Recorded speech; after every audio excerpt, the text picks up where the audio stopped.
မင်္ဂလာပါတက္ကသိုလ်ပွင့်ရှင်နေမှာပြန်လဲကြိုဆိုပါရစေကျွန်တော်ဒီနေ့ရှင်းလောက်မှကြောက်ရတဲ့မုရှတာကိုဘယ်လိုသုံးမလဲဆိုတော့ကျွန်တော်ရှင်းလောက်မှဖြစ်ပါတယ်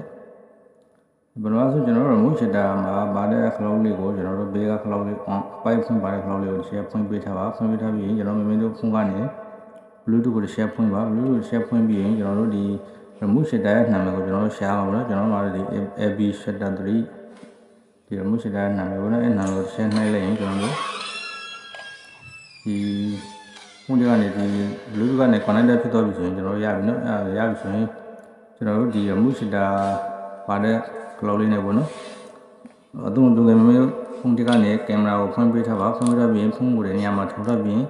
မမေကနေအဝေးကနေပြီးမှဒီ cloud လေးကိုဖိပြီးတက်ပုံလေးတွေ့ရပါတယ်ဗီဒီယိုလေးရပါတယ်เนาะဒါတော့